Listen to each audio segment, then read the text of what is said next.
Hi student, कैसे आप लोग? ठीक ठाक। चलिए, तो आज हम आप लोगों को बतलाएंगे अम्ल, क्षार एवं लवण का दूसरा भाग। पहले भाग में हम बतलाए थे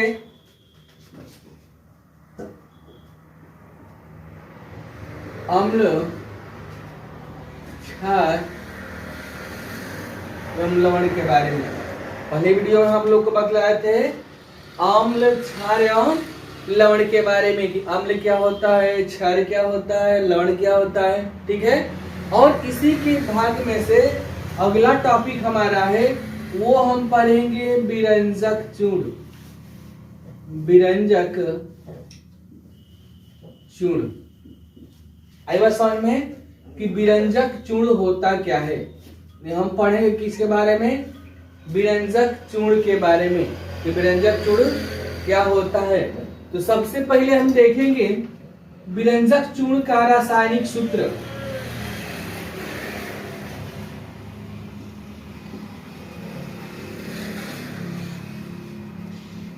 फिर से बता दें एक बार।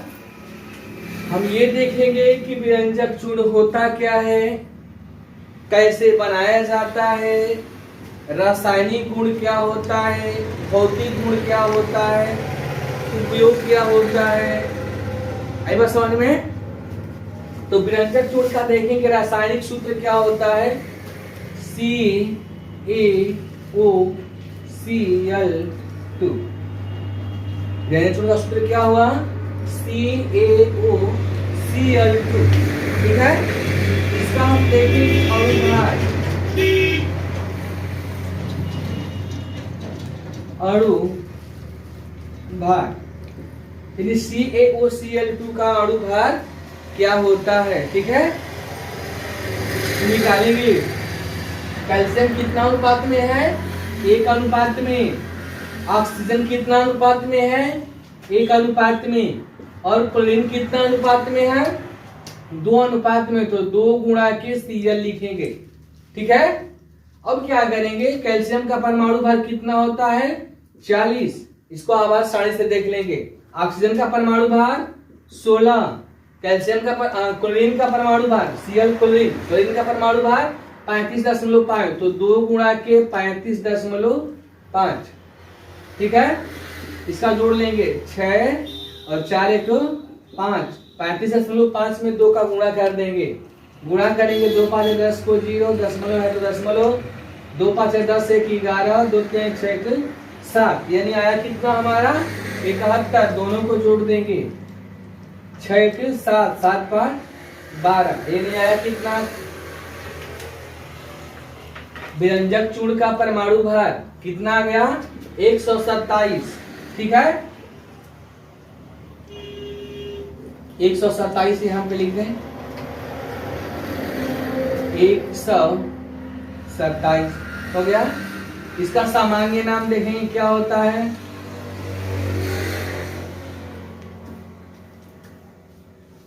सामान्य नाम। सामान्य नाम का मतलब ये हुआ कि हम इसको दुकान पे जाएंगे तो किस नाम से मांगेंगे। ठीक है। यानी इसको सब लोग किस नाम से जानते हैं। तो रसायन हमारा हो गया ना। नहीं, रसायन नाम बतला रहे हैं। ये तो उसका रासायनिक सूत्र हो गया, परमाणु भार हो गया। ठीक है।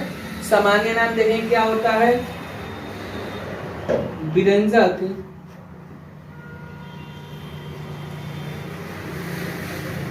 चूर्ण या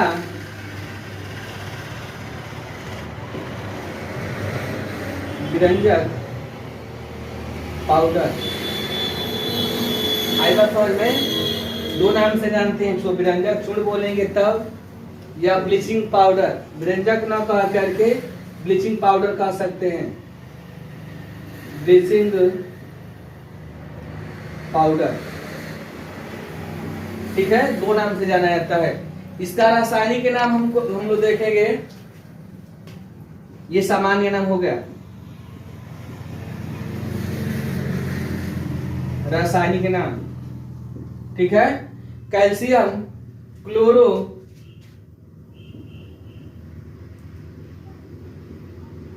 calcium chloro hypochlorite.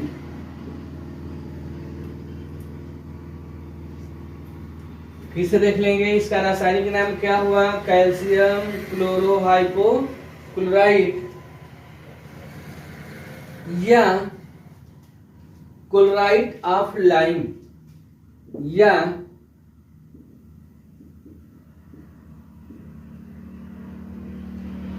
Chloride of lime. फिर से एक बार देख लेंगे, विरंजक चूर्ण का रासायनिक सूत्र CaOCl2 अणु भार 127 कैसे हुआ निकाले हैं। इसका सामान्य नाम विरंजक चूर्ण या ब्लीचिंग पाउडर होता है। रासायनिक नाम हुआ कैल्शियम क्लोरोहाइपोक्लोराइड या क्लोराइड ऑफ लाइम।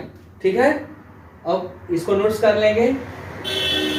अगले स्टेप में हम देखेंगे इसको हम निर्माण कैसे करते हैं, बनाते कैसे हैं। आई बात समझ में?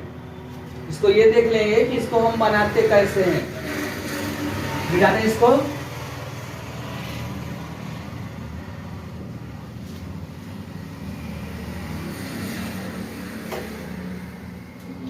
निर्माण की विधि, विरंजक चूर्ण क्या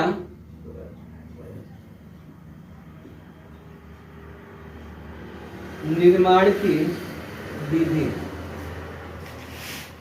निर्माण की विधि का मतलब इसको हम कैसे निर्मित करेंगे।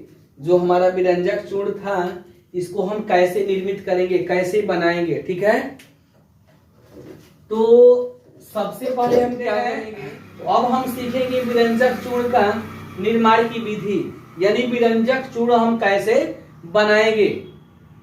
ठीक है, विरंजक चूर्ण हम कैसे बनाएंगे।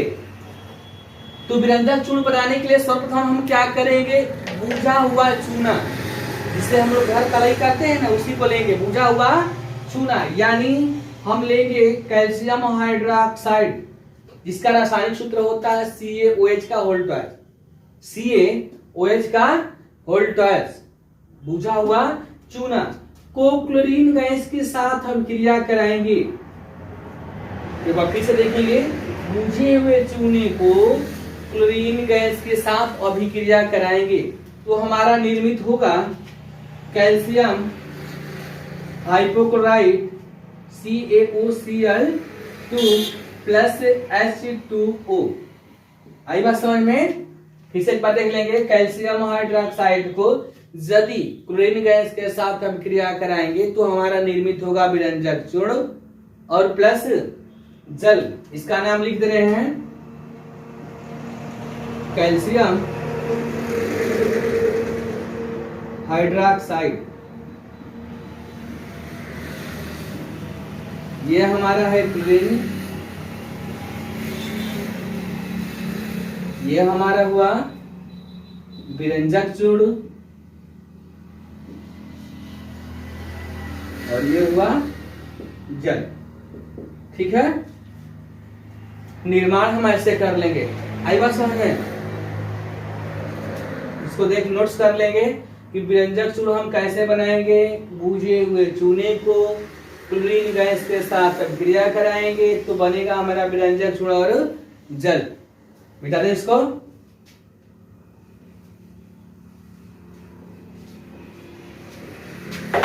अब देखेंगे इसका भौतिक गुण। निर्माण बनाने के बाद उसका देखेंगे भौतिक गुण, यानी जैसे हमारा एग्जाम टाइम में क्वेश्चन में पूछा जाता है कि विरंजक चूर्ण की निर्माण विधि क्या है, विरंजक चूर्ण बनाई है, या पूछा जाता है कि विरंजक चूर्ण का भौतिक गुण क्या है, या हमसे ये पूछा जाता है कि विरंजक चूर्ण का रासायनिक गुण क्या है, या हमसे ये पूछा जाता है कि विरंजक चूर्ण का उपयोग क्या है। ठीक है, तो अब देखेंगे हम भौतिक गुण।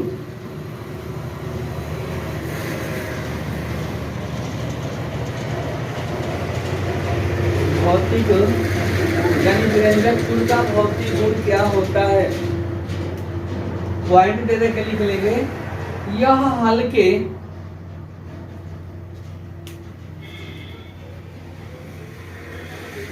हल्के पीले रंग का होता है। यह हल्के पीले रंग का होता है। ठीक है, यह हल्के पीले रंग का होता है। उसके बाद लिखेंगे यह जल में विलेय होता है। यह जल में विलेय होता है।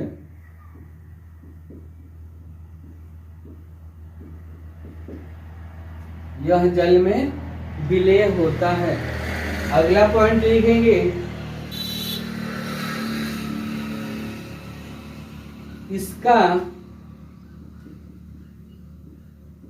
जलीय विलयन, इसका जलीय विलयन दूधिया होता है। लिख लेंगे अपना, इसका यह जल में विलय होता है, इसका जलीय विलयन दूधिया होता है। ठीक है, इसमें अगला पॉइंट लिखेंगे, इसमें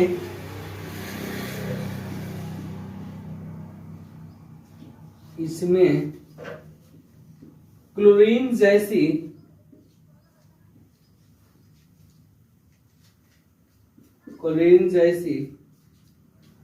गंध आती है।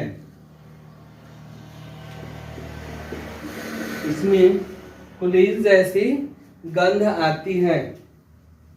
फिर से एक बार देख लेंगे, जो विरंजक चूर्ण होता है देखेंगे दुकानों पे मिलता है, जाकर ब्लीचिंग पाउडर के नाम से या मतलब ऐसे स्थानों पे उसको डाला जाता है, सफेद सफेद होता है। ठीक है, यह हल्के पीले रंग का होता है। सफेद तो होता है लेकिन उसमें हल्का हल्का पीलाहट की मात्रा होती है, पीला कलर का होता है। यह हल्के पीले रंग का होता है। यह जल में विलेय होता है, यानी जल में घोलेंगे तो विलेय हो जाएगा। ठीक है, इसका जलीय विलयन दूधिया होता है, यानी जल में यदि विलेय करेंगे तो पूरे जल का कलर दूधिये के समान हो जाएगा। जो जल इसका जो विलयन का जो कलर बनेगा, रंग बनेगा, वह दूधिये के समान, दूधिया सफेद होता है तो दूधिया के समान हो जाएगा। इसमें लिखा है कि इसमें क्लोरीन जैसी गंध आती है। जो क्लोरीन की गंध आती है ना, इसको भी अगर सूंघेंगे हम नाकों से तो इसमें भी क्लोरीन जैसी गंध आती है। ठीक है, तो ये रहा हमारा भौतिक गुण। आई बात समझ में? अब चलिए देखेंगे रासायनिक गुण। भौतिक गुण को नोट्स कर लेंगे। यह हल्के पीले रंग का होता है, यह जल में विलेय होता है, इसका जलीय विलयन दूधिया होता है, इसमें क्लोरीन जैसी गंध आती है। ठीक है, नोट्स कर लेंगे इसको।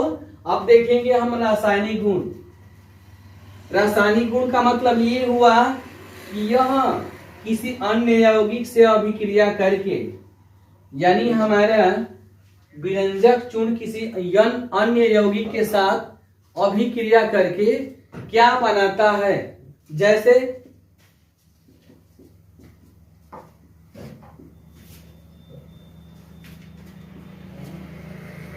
रासायनिक गुण में देखेंगे पहला पॉइंट कि जो विरंजक चूर्ण होता है यह अन्य यौगिकों से अभिक्रिया करके क्या बनाता है। आई बात समझ में? जैसे में देखेंगे जो विरंजक चूर्ण होता है CaOCl2, विरंजक चूर्ण जो होता है यह देख लेंगे विरंजक चूर्ण को जल के साथ गर्म करने पर। आई बात समझ में? रासायनिक गुण में पहला पॉइंट नोट्स करेंगे कि विरंजक चूर्ण को जल के साथ गर्म करने पर, गर्म करने के लिए यहाँ पे डेल्टा का सिंबल बनाएंगे, जिसका अर्थ होता है कि अभिकारक को गर्म किया जा रहा है। ठीक है, विरंजक चूर्ण को जल के साथ गर्म करने पर calcium hydroxide plus chlorine gas निर्मित होती है। आई बात समझ में? विरंजक चूर्ण को जल के साथ गर्म करने पर कैल्शियम हाइड्रोक्साइड और क्लोरीन गैस मुक्त होती है। ठीक है, दूसरा पॉइंट देखेंगे, इसको फिर से एक बार देखेंगे। कैल्शियम विरंजक चूर्ण को, कैल्शियम नहीं, विरंजक चूर्ण को जल के साथ गर्म करने पर कैल्शियम हाइड्रोक्साइड और क्लोरीन गैस मुक्त होती है। दूसरा पॉइंट देखेंगे, कैल्शियम को ये विरंजक चूर्ण को कार्बन डाइऑक्साइड से अभिक्रिया कराने पर जो विरंजक चूर्ण हुआ हमारा, यदि इसको हम कार्बन डाइऑक्साइड गैस से अभिक्रिया कराएंगे तो हमारा बनाएगा कार्बोनेट CaCO3, कैल्शियम कार्बोनेट और क्लोरीन गैस निर्मित करेगा। फिर से एक बार देख लेंगे, यदि हम विरंजक चूर्ण को कार्बन डाइऑक्साइड गैस से अभिक्रिया कराएंगे तो बनेगा कैल्शियम कार्बोनेट, जिसको हम लोग बोलते हैं दूधिया।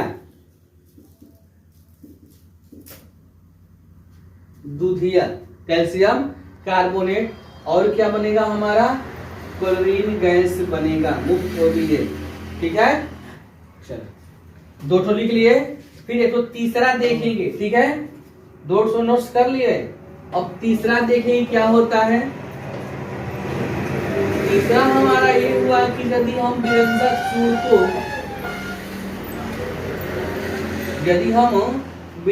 चूर्ण को तनु H2SO4 से अभिक्रिया करा दें, विरंजक चूर्ण को तनु H2SO4 से अभिक्रिया करा दें तो बनेगा हमारा कैल्शियम सल्फेट प्लस जल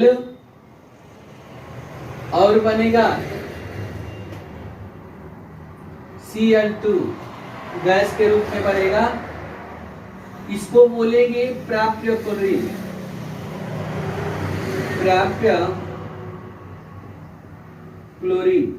प्राप्य क्लोरीन का मतलब ये हुआ कि इसकी प्रकृति बहुत तीक्ष्ण होती है। यदि हम विरंजक चूर्ण को तनु H2SO4 से अभिक्रिया कराएंगे तो बनेगा हमारा कैल्शियम सल्फेट जल, और जो क्लोरीन गैस बनेगी जिसको अगर हम सूंघ लेते हैं तो तुरंत खांसी छींक आने लगेगा। ठीक है, इस क्लोरीन गैस को सूंघ लेंगे हम तो खांसी आने लगेगी। ठीक है, और ये दम घोटने वाली जैसी गैस होती है। इसको यदि सूंघेंगे तो पूरा गला लगेगा, अवरुद्ध हो गया, न तो हम बाहर की सांसें अंदर कर पाएंगे तो अंदर की सांसें बाहर कर पाते हैं। ठीक है, अब देखेंगे इसका उपयोग, इसको नोट्स कर लेंगे।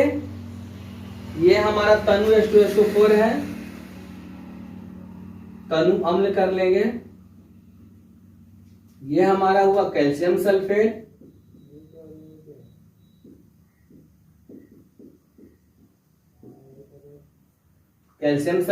उसको लिख दिए हैं प्राप्त क्लोरीन। जैसे इससे यदि अभिक्रिया कराएंगे, इससे अगर कराने के बाद क्लोरीन गैस प्राप्त होती है, इसकी प्रकृति बहुत तीक्ष्ण होती है। ठीक है, अब देखेंगे उपयोग। हमने क्या पढ़ा, विरंजक चूर्ण क्या है।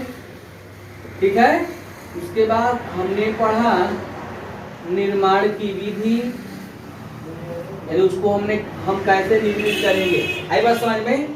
निर्माण की विधि के बाद हमने सीखा भौतिक गुण, उसका भौतिक गुण क्या है।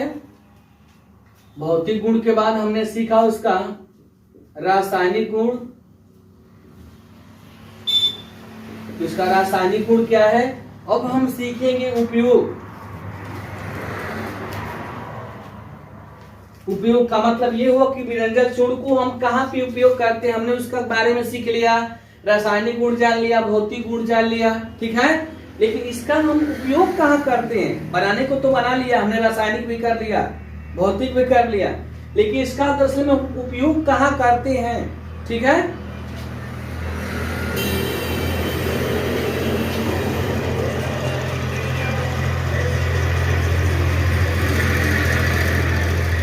उपयोग देखेंगे। विरंजक चूर्ण का उपयोग, विरंजक चूर्ण का उपयोग कहाँ किया जाता है। ठीक है,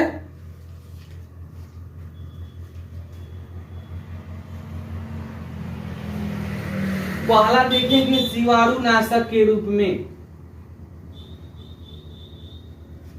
जीवाणु नाशक के रूप में। इसके बारे में थोड़ा सा जान लेंगे कि जीवाणु नाशक के रूप में कहाँ कैसे किया जाता है। जैसे जो कहीं पे बाई द वे बरसात होने के बाद या नाला नाली के बाद जो पानी अपशिष्ट हो जाता है, इकट्ठा हो जाता है, बेकार हो जाता है, तो देखिए कि वहां से एक प्रकार की दुर्गंध आने लगती है, ठीक है। तो वहां पे इसका जो वहां पे जीवाणु विषाणु वायरस जो भी बढ़ जाते हैं पानी में, संदूषित करते हैं उसको, तो वहां पे हम क्या करेंगे, इसको डाला जाता है विरंजक चूर्ण को। यदि विरंजक चूर्ण को वहां पे हम डाल देंगे तो वहां की दुर्गंध आना बंद हो जाएगी और जो वहां पे जो विषैले जीवाणु है वो मर जाएंगे, ठीक है। अगला पॉइंट देखेंगे, जल की शुद्धिकरण में।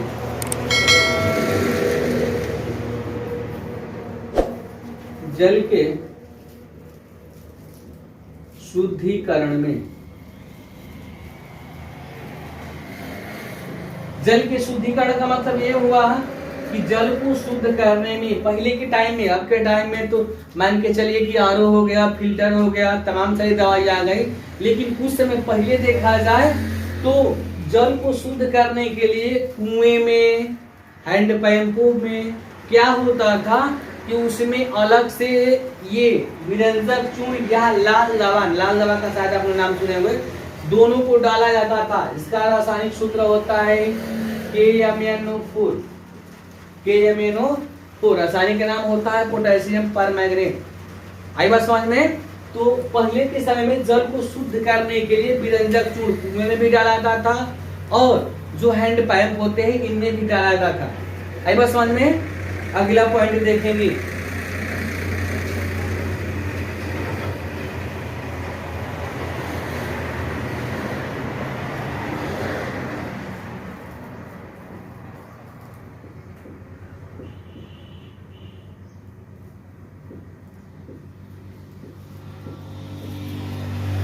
चीनी को सफेद करने में। आई बात समझ में। जैसे मान के चले बड़ी बड़ी फैक्ट्रियां है, चीनी मिल है, तो चीनी जब बनती है तो पहले सफेद नहीं होती है। जैसे गुड़ का रंग देखें आप लोग, काला काला ऐसा होता है, तो सेम ब्राउन कलर का होता है या काला जैसा होता है।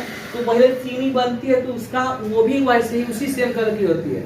आई बात समझ में। तो फिर क्या करते हैं, इसका घोल बना करके, इससे क्रिया करा करके, इसको चीनी में मिला करके फिर चीनी को सफेद किया जाता है। जैसे उसको देखने पे चीनी सफेद जैसा प्रतीत होती है। अन्यथा अगर ये नहीं मिला जाएगा तो उसमें से जो गंदगी होगी, जो काला काला गंदगियां होती है, वो चीनी के साथ चली जाती। तो इसी के जरिए यानी विरंजक चूर्ण के जरिए चीनी को सफेद करने में किया जाता है, ठीक है। आगे लिखेंगे,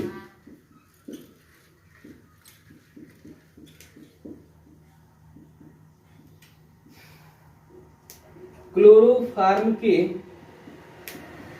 निर्माण में, क्लोरोफॉर्म के निर्माण में। अब क्लोरोफॉर्म क्या होता है, जैसे पहले के समय में क्या होता था, लोगों को बेहोश करने के लिए क्लोरोफॉर्म का यूज किया जाता था। आज के समय में देखिए क्या हुआ, यहाँ का पार्ट्स खराब है, फोड़ा हुआ है, टूटा है, फ्रैक्चर हुआ है, जो भी कुछ हुआ है, तो जिस पार्ट्स का जो पार्ट क्षतिग्रस्त है उसी पार्ट्स को ऐसे क्या शून्य किया जाता है, वहां कोशिकाओं को निष्क्रिय किया जाता है, ठीक है। लेकिन पहले के समय में क्या होता था, लोग क्लोरोफॉर्म सुंघाया जाता था। यदि इस हाथ ये भाग फ्रैक्चर है तो इसको शून्य नहीं किया जाता था, पूरे बॉडी को, पूरे शरीर को शून्य किया जाता था। इसमें क्या होता था कि अगर ज्यादा क्लोरोफॉर्म व्यक्ति को सूंघ लेने पर, ऐसा लिमिट तो था नहीं कि इतना सूंघेंगे। अब के टाइम में तो इंजेक्शन है, जहां जो पार्ट्स खराब हुआ है उसी पार्ट को, या स्प्रे, ऐसे तमाम सारी दवाई आ गई है मार्केट में, जिसको हम उसी अंग को, उसी भाग को क्या बोलता है, शून्य कर सकते हैं, वहां की कोशिकाओं को निष्क्रिय कर सकते हैं। लेकिन पहले के समय में क्लोरोफॉर्म को लोगों को सूंघाया जाता था। अगर कोई व्यक्ति बाई द वे अगर ज्यादा क्लोरोफॉर्म सूंघ लेता था तो 3-4 रोज सोया जाता था, या सोए उसकी मृत्यु भी हो जाती थी। तो अब के टाइम में क्लोरोफॉर्म का उपयोग बेहोश करने में नहीं किया जाता है। हाँ, विज्ञान के रूप में जैसे बहुत सारे ऐसे हमारे केमिकल्स हैं जिसको रसायन के तौर पे इसका उपयोग किया जाता है, लेकिन बेहोशी के लिए नहीं किया जाता है। जैसे बाई द वे हम लोग को मेढक प्रोडक्ट बायोलॉजी में प्रैक्टिकल करना होता है ना, तो इसी का यूज करते हैं क्लोरोफॉर्म को। इसको कॉटन रुई में भिगो करके अगर मेढक को सूंघा दे या किसी व्यक्ति को सूंघाएंगे तो ही बेहोश हो जाएंगे, या मेढक को सूंघा देते हैं तो मेढक बेहोश हो जाता है, और फिर धीरे धीरे आराम से उसके सारे पार्ट्स को चीर करके फाड़ करके देख सकते हैं। तो क्लोरोफॉर्म हमारा ये हुआ जो हमारा व्यंजक चूर्ण से निर्मित होता है। ठीक है, लास्ट पॉइंट है हमारा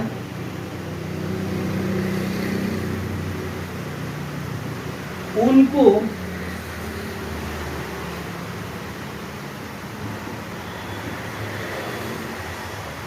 सिकुड़ने से